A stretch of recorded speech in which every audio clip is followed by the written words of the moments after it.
तो ये सवाल देखिए है कल का, ठीक। दिया गया 0.21 हेनरी का प्रेरकत्व तथा 12 ओम का प्रतिरोध 220 वोल्ट तथा 50 हर्ट्ज के प्रत्यावर्ती धारा स्रोत से श्रेणी क्रम में जोड़े गए हैं। परिपथ में धारा का मान तथा धारा एवं स्रोत वोल्टता के मध्य कला कोण का मान ज्ञात है। ठीक है, कला कोण मतलब क्या करना है, कला ज्ञात करना है। कितने का कलांतर है, ठीक। देखिए दिया गया है 0.21 हेनरी का प्रेरकत्व दिया है। प्रेरकत्व को किससे दिखाते हैं, इसको दिखाते हैं कैपिटल एल से, ठीक है। और ये दिया गया 0.21 हेनरी। उसके बाद दिया है 12 ओम का प्रतिरोध, आर दिया है 12 ओम।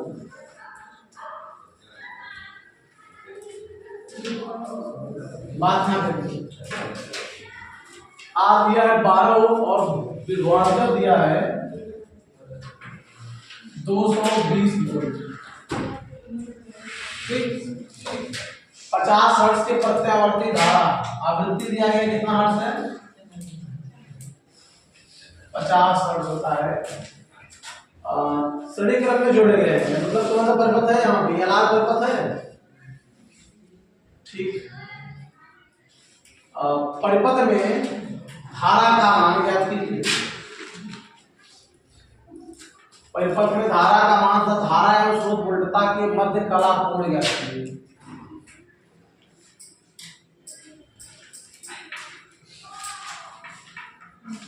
चलिए, यहाँ परिपथ कौन सा होता है, एलआर परिपथ है, तो सूत्र कौन सा लगेगा, बताइए।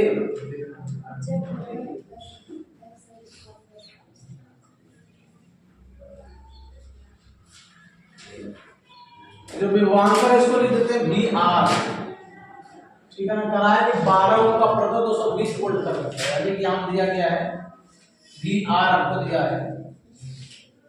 सूत्र बताइए एलआर परिपथ के लिए, धारा वाला।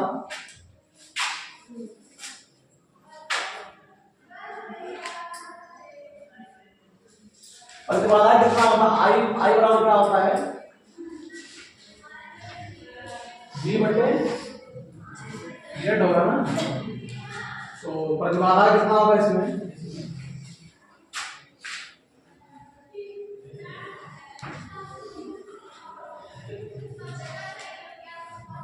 तो I बराबर हो जाएगा आपका V कितना है, कैपिटल V, और Z कैसे लिखेंगे एलआर के लिए, R square plus XL square होता है, ठीक ना। तो यहाँ पर V जो है इसको हम लोग V रहने देते हैं, मान लीजिए ये क्या है, परिणामी विभवांतर है टोटल, इसको V रहने देते हैं। V कितना हमारे पास है, 220 वोल्ट है। बात मान लीजिए कहाँ है, याद है हमको, और प्रतिरोध कितना दिया है, 12 ओम, 12 का स्क्वायर कर देंगे प्लस एक्सएल बराबर क्या होगा, ओमेगा एल होता है, ठीक। एक्सएल बराबर क्या होगा, ओमेगा एल रख देते हैं यहाँ पर। तो हो गया 220 बटे 12 का वर्ग कितना होगा, 264। अच्छा 12 का ना, हाँ। अरे थोड़ा पढ़ाई करो 264 या 18 के बारे में बता देंगे, तो ज्यादा सुनाई दे रहा है। ओमेगा बराबर क्या होता है, 2 पाई एफ होता है, ठीक ना। यहाँ पर लिख देते हैं किसके बराबर क्या हुआ है, एक्सएल बराबर होता है ओमेगा एल, और यहाँ पे ओमेगा इक्वल होता है 2 पाई एफ, ठीक। यहाँ रख दिया गया, तो हो जाएगा 220 बटे 144 प्लस 2 गुणे पाई का मान कितना होगा, 3.14, और यह का मान कितना आवृत्ति है, 50 है। प्रेरकत्व तो कितना इसमें है, 0.21 हेनरी है, ठीक ना। तो 0.21 इस पूरे का वर्ग हो जाएगा 220 ग्राम।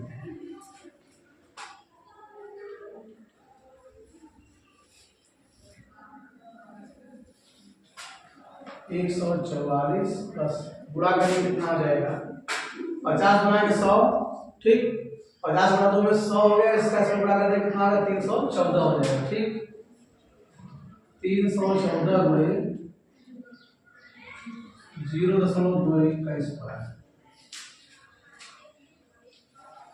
तो आई बराबर हो जाएगा 220 बटे 144, इसका गुणा करेंगे कितना आएगा 65.94 का स्क्वायर। बहुत लंबा जाने वाला है। 220 बटे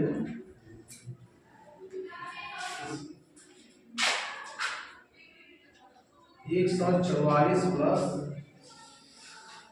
43.0836, ठीक है। अब क्या करेंगे, अब इनका वर्गमूल ले लेते हैं, पहले जोड़ लेते हैं, जोड़ के वर्गमूल ले लेंगे। 92.0836 ये होगा ना। तो इसका मान और छोटा आने वाला है,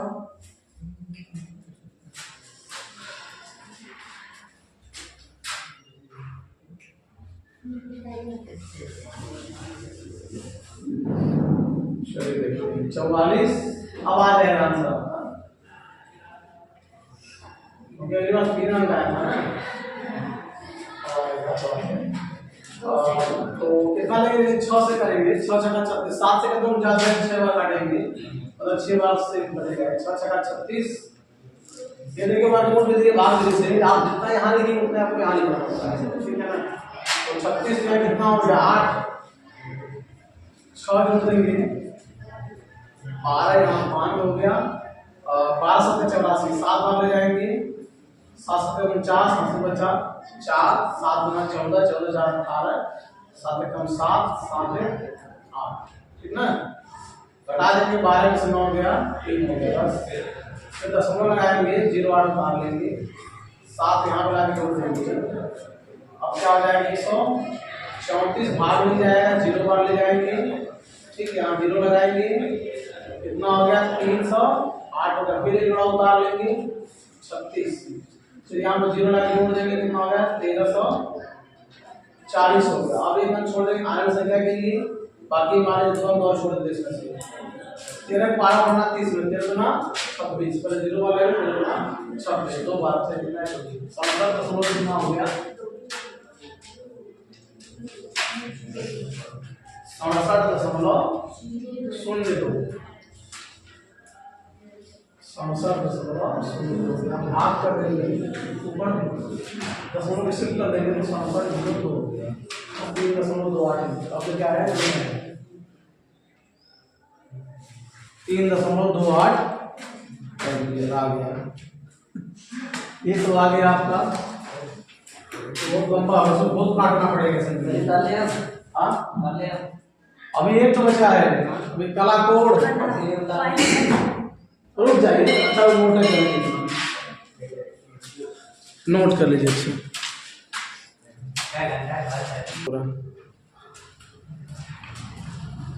अब निकाल लेते हैं हम लोग कला टैन खाली कला को आई इक्वल टू क्या होता है tan इनवर्स एक्सएल बटे आर होता है। ये आर परिपथ के लिए tan इनवर्स एक्सएल बटे दिख रहा है कि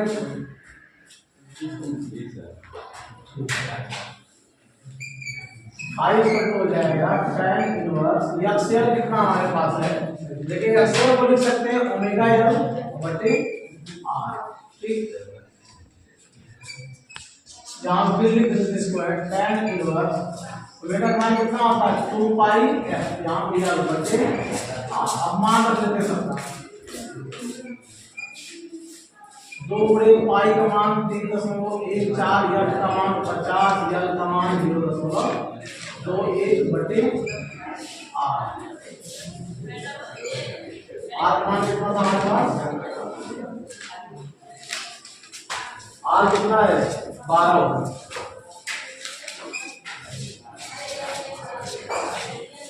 50 गुना 100 इसका गुणा करके कितना आ गया? 314 गुणे 0.21 बटे 12 हो गया।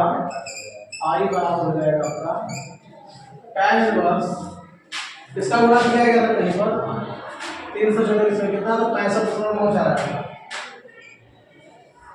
65.94 बटे 12। ठीक है, यहाँ से इसका गुणा यहाँ 65 मान लीजिए। ठीक है, 12 से भाग करेंगे, 12 25 60 कितना हो गया? फिर 5 बच गया, यहाँ हो गया 59। तो 12 से 48, फिर कितना बचेगा? 11। ठीक है ना, 11 बचेगा तो 114 हो गया, 12 108। ठीक, बाकी जो भी छोड़ देंगे। पाई इक्वल टू हो जाएगा आपका tan इनवर्स 5, इसको समीकरण कर देंगे तो 4 गुना क्या आ जाएगा? 5 और 9 को हटा देंगे, ये हो गया। ये थोड़ा